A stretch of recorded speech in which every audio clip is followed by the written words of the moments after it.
Nabi, semua dilihat, gitu kan? Kakinya nggak semua seperti Nabi, semua disinggahi. Nggak begitu. Ini semua dari Nabi, jangan dipisah-pisah. Ya. Tapi apa yang bisa diambil dari Nabi? Quran surah ke-33 ayat 21.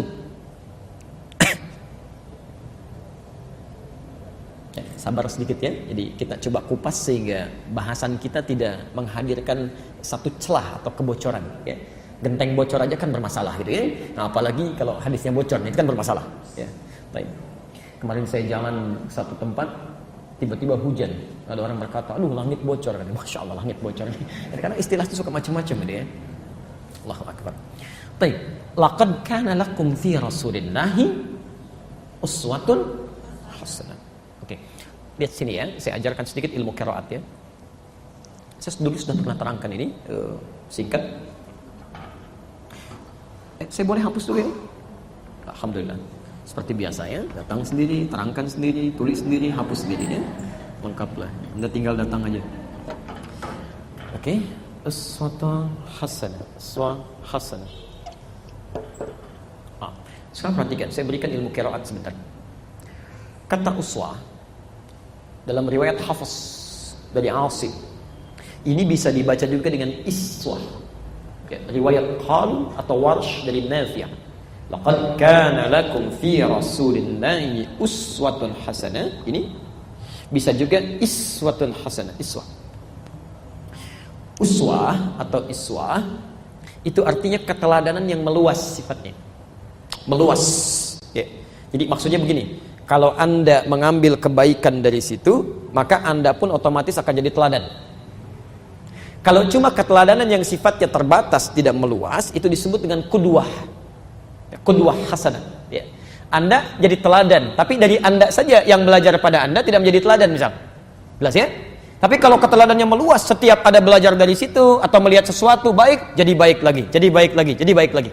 Ya. Kenapa Nabi keteladanannya disebut dengan uswah atau iswah? Karena setiap yang melekat pada Nabi, orang-orang di sekitarnya kalau sudah melekat pada Nabi, pasti otomatis akan jadi teladan. Ya. Ada pengusaha belajar dari Nabi, maka orang ini seketika akan jadi teladan bagi pengusaha yang lainnya. Ada dosen, misalnya ustadz, belajar pada Nabi, maka orang ini akan membawa kepribadian Nabi yang jadi teladan lagi. Ya. Termasuk nanti satu masa Bu ya, kita akan bahas ini, ya, dan juga nanti bahasan untuk laki-laki. Kenapa Nabi diizinkan menikah dengan lebih dari 4 perempuan? Lebih, kenapa? Karena seluruh istri-istri Nabi itu dipilihkan oleh Allah, ditetapkan karena mewakili seluruh karakter perempuan di muka bumi ini. Ibu nanti kalau pelajari istri-istri Nabi, ibu akan temukan ya, di karakter perempuan di muka bumi ini Pak akan terwakili di situ. Dari mulai Sayyidah Khadijah, dari Saudah, dari Aisyah, Maimunah, Ummu Habibah, itu nanti ibu akan tahu ada ibu mirip-mirip ke situ itu karakternya. Bukan wajahnya ya, tapi mirip-mirip karakternya. Nanti dari yang paling perhitungan Pak sampai yang paling cemburuan itu ada. Sebelum menikah dengan Nabi, tapi ketika menikah dengan Nabi, cemburunya jadi ibadah. Kalau si fulana bisa tahajud, saya pun harus bisa. Ya, hitungan tadinya uang belanja, sekarang dari satu kurma bagaimana jadi ibadah. Ya, coba ibu pelajari itu ya, ambil materinya. Kami ada materi tentang pesona istri-istri Rasulullah SAW. Ya, nanti Anda bisa dapatkan itu. Bagaimana Sayyidah Khadijah, Masya Allah Pak. Khadijah itu diantara keutamaannya. Al-Bukhari nomor hadis yang keempat. Kalau di kitab aslinya Al-Bukhari yang warna merah terbitan Darul Hadis halaman ke-12 ya, posisi paling kanan sebelah bawah hadis nomor yang keempat sampai ke sampingnya lagi. Itu dilukiskan bagaimana Nabi ketika belum mendapatkan wahyu turun dari Gua Hira, ya sedang ketakutan luar biasa, gelisah gitu kan. Tiba-tiba pulang ke rumah melihat Sayyidah Khadijah, itu bisa hilang kegelisahannya seketika. Hanya melihat wajahnya saja. Di kisahnya setelah Iqra itu turun ya, surat Al-Alaq itu kan turunnya malaikat Jibril tidak dalam rupa yang sesungguhnya, menyamar dalam bentuk manusia, dipeluk Nabi ya, sampai 3 kali dikatakan Iqra ma ana biqari. Itu belum melihat yang rupa malaikat Jibril yang sesungguhnya. Nah, kemudian setelah berselang beberapa waktu wahyu turun, qadar Allah ketika ke Gua Hira belum turun. Turun dari Gua Hira suasana siang, di jalan tiba-tiba ada yang manggil, "Ya Muhammad." Ya Muhammad. Nengok kanan gak ada orang, kiri gak ada orang, depan belakang kosong. Begitu melihat ke atas, ada sosok yang belum pernah dilihat sebelumnya, seperti duduk antara langit dengan bumi, gitu kan? Masya Allah, ilustrasinya beginilah. Anda Pak keluar dari sini siang-siang dan kosong gak ada orang, ada yang manggil, Pak, banget kan? Kanan kiri nggak ada orang, depan belakang kosong, begitu lihat ke atas, masya Allah, rambut panjang, jubahnya putih begini, Pak. Apa kesan Anda? Jangankan ibu, Nabi aja berkata begini, faro'ibtu minhu, saya takut luar biasa katanya. Ya, ini takut itu wajar, manusiawi ya. Yang salah itu larut dalam ketakutan, itu yang tidak wajar. Baik. Ro'ibtu itu perasaan khawatir sampai membuat bulu kuduk naik, bakal lari beliau. Ya. Tapi yang paling indah ketika sampai di rumahnya melihat wajah Sayyidah Khadijah, masya Allah. Sayyidah Khadijah binti Khuwailid, ketika dilihat oleh beliau, dibukakan, hilang setengah kegelisahan, tenang aja. Oke. Mendengar kalimatnya, dipegang tangannya, kata Nabi, zammiluni, tolong selimuti saya. Digandeng oleh beliau, dibawa, diselimuti, disampaikan, suamiku sayang, engkau ini orang paling baik, tidak pernah punya musuh, selalu menjalin silaturahim. Tanamkan pada dirimu, yakinkan pada jiwamu, aku akan selalu bersamamu dalam suka dan duka. Maka tiba-tiba seketika tenang, sampai turunlah Quran surah Al-Mudaththir itu, ya ayyuhal mudaththir qum fa'anzir. Coba ibu pelajari itu. Suami sedang gelisah luar biasa, lihat wajah Khadijah, tiba-tiba tenang. Bisa nggak gitu? Suami pulang dari kantor, banyak persoalan, penat begitu lihat ibu, masya Allah, tenang gitu ya. Wah, tapi kalau lihat ibu tiba-tiba masalah jadi rumit lagi, wah itu persoalan serius ya. Baik, nanti bisa dilihat. Jelas ya? Maka coba teman-teman lihat, ya, uswah. Jadi pelajari. Nah, kalau U tinggi sifatnya, dhammah itu mengumpul. U itu di atas di bawah. Di atas itu tinggi atau rendah? Tinggi ya? Baik. Kalau I ya, I harakatnya di atas di bawah.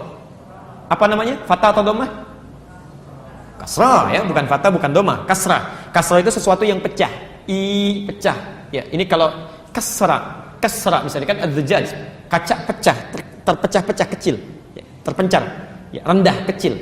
Kenapa bisa dibaca dengan dua riwayat? Nanti kalau usia saya sampai menafsirkan ayat ini, kita akan bahas yang melekat pada Nabi itu. Jangankan yang tinggi-tinggi, yang kecil-kecilnya aja jadi teladan, yang rendahnya aja jadi teladan. Jangankan sholat sunnahnya yang sampai bengkak kakinya, senyumnya jadi teladan, ya, disapanya jadi teladan. Jadi kalau Anda bisa mengambil keteladanan dari Nabi, belum bisa mengambil yang tingginya, ambil yang kecil-kecilnya. Dengan itu Anda akan mendapatkan hidayah, karena ada bimbingan, ada kenikmatan gitu ya. Ya. Coba cek, mungkin selama ini hidup kita jauh dari tuntunan, padahal semuanya ada. Teman-teman yang berbisnis, Nabi kan sudah berikan tuntunan berbisnis, ada kitab tijarah, kitab bisnis. Pengusaha-pengusaha itu yang mengikuti tuntunan itu semuanya masya Allah bu, ya, berhasil semua. Ya. Teman-teman yang mengajar ada petunjuk dari Nabi, ada semuanya.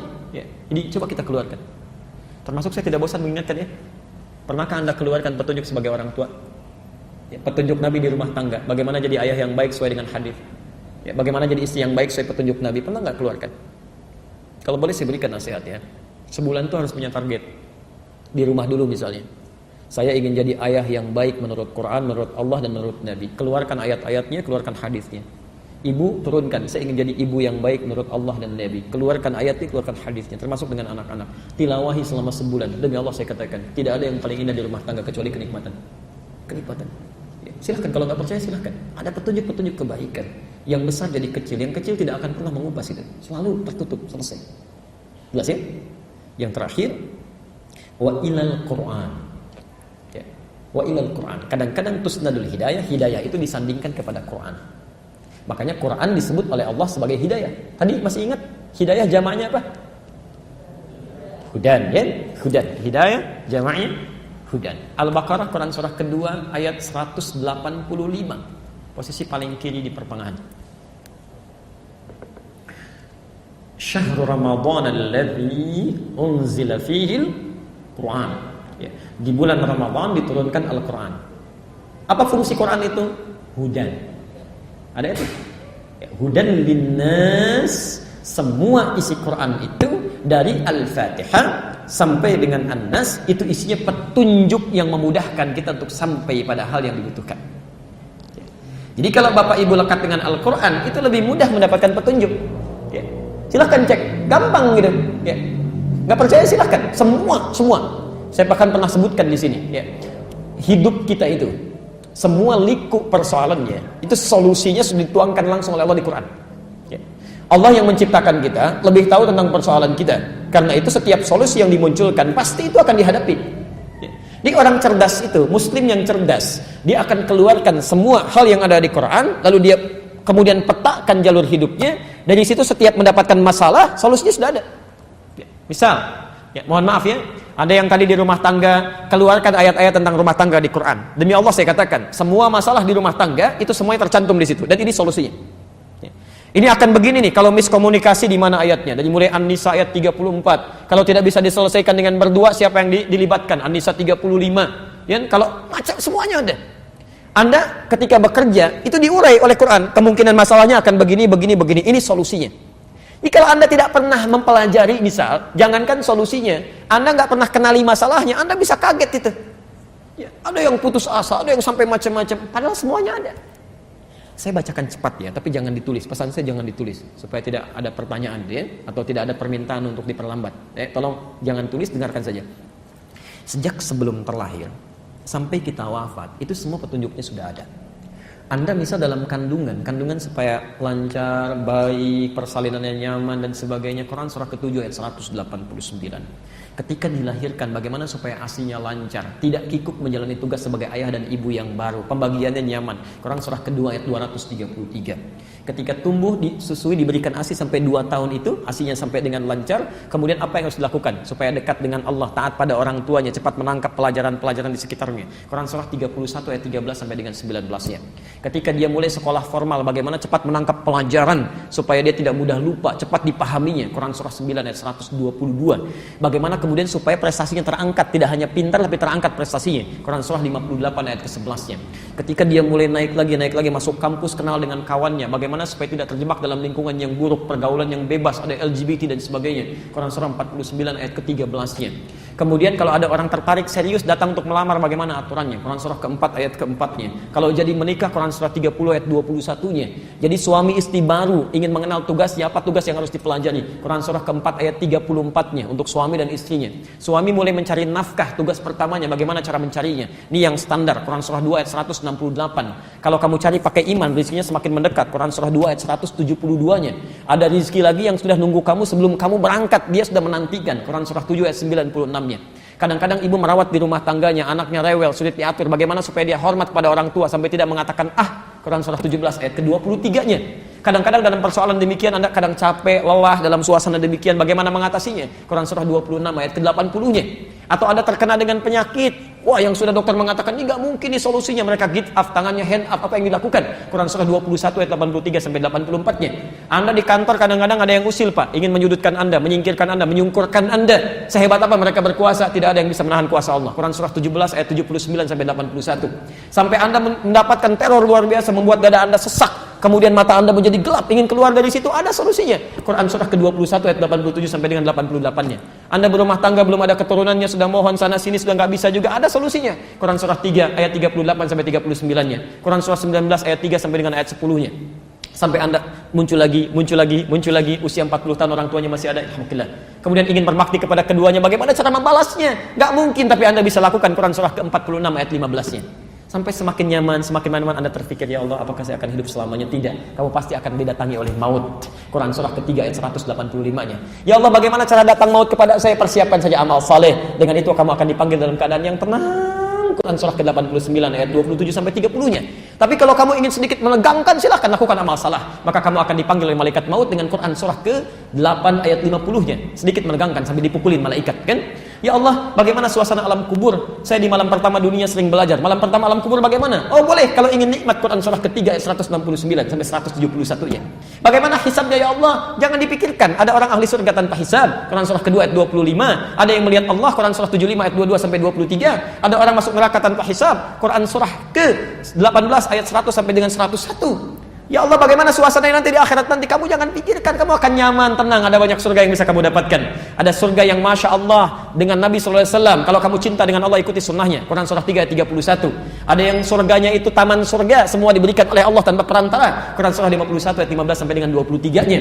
Ada surga yang seluas langit dan bumi. Quran surah 3 ayat 133-nya. Ada surga biasa yang mungkin tidak sebanding kenikmatannya dengan yang lainnya, seperti Quran surah 2 ayat 25 itu. Semuanya ada. Ada semua. Cuma persoalannya kita tidak pernah hadirkan. Jadi kalau Anda hadirkan dalam kehidupan, ada semua Pak. Tentang masjid juga diatur. Apa yang harus dilakukan di masjid, kalau ta'lim bagaimana, kalau salat bagaimana, ada semuanya. Kalimat masjid pertama Quran surah kedua ayat 114. Apa yang dikerjakan Quran surah ke-9 ayat 18-nya, ada semuanya. nggak lakukan gitu kan. Ya, kalau saya ingin mencari Allah bagaimana? Quran surah kedua 186. Ya, kalau ingin saya berdoa di tempat yang mana? Kalau di rumah bikin mihrab, Quran surah ketiga ayat ke-37. Kalau Anda bisa bikin lebih luas, bikin musalla, Quran surah kedua ayat 124. Ada semuanya gitu kan. Kenapa nggak Anda hadirkan? Itu masalahnya gitu kan. Nah, jadi teman-teman sekalian, kalau kita bisa datangkan dari Quran ini, kita petakan, ambil terapkan, itu indah kehidupan. Ya, indah, dan itu akan diberikan gitu. Makanya nanti setelah baca Al-Fatihah, kita kan baca surat kan? Surat kan? Ya, coba silahkan cek. Semua sholat di 2 rakaat pertama pasti baca surat dari Quran kan? Nanti kalau saat kita masuk surat, seharusnya yang kita bacakan itu yang kita butuhkan. Minta. Ya, kadang-kadang setelah diberikan kan kita ingin merinci kan? Baik, rincinya lewat surat yang kita baca itu. Misal tadi ya, Anda ada kesulitan di kantor macam-macam, begitu sholat minta. Makanya bahasa sholatnya kan wasta'inu, Al-Baqarah 45. Wasta'inu bis-sabri was-shalah. Kalau Anda punya persoalan dalam hidup, terima dengan sabar. Nanti saat sholat minta kepada Allah solusinya. Permintaan Anda, iyyaka na'budu wa iyyaka nasta'in. Ketika minta wa iyyaka nasta'in, kata Allah mau minta apa? Kalau Anda ingin rinci, baca ayat yang sesuai dengan kebutuhan Anda.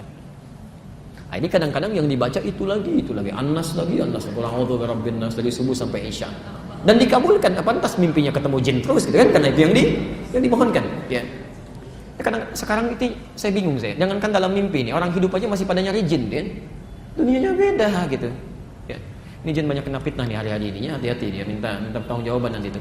Ya. Ada jin yang kekurangan oksigen nanti ya kan, masya Allah.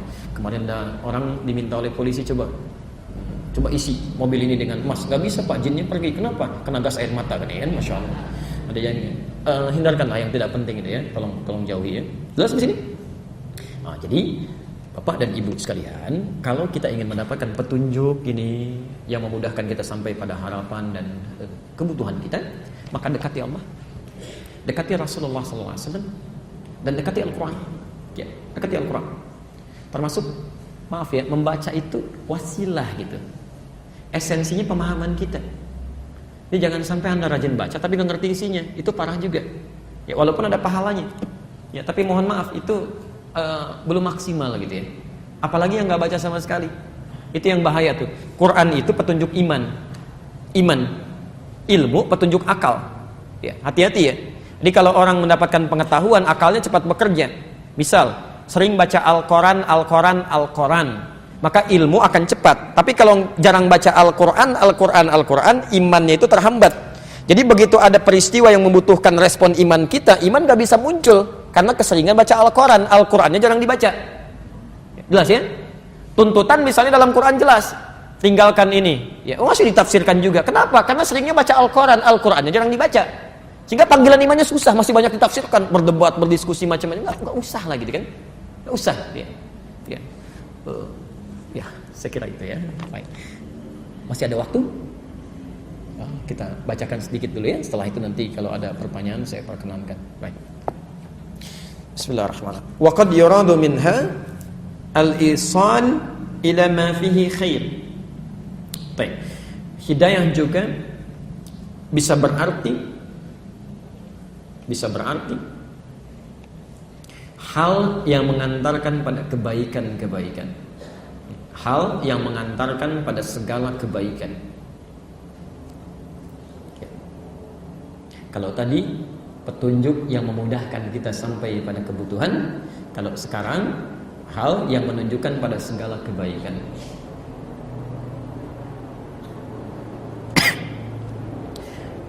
Baik, teman-teman sekalian, masih ingat tadi hidayah disandarkan pada siapa saja?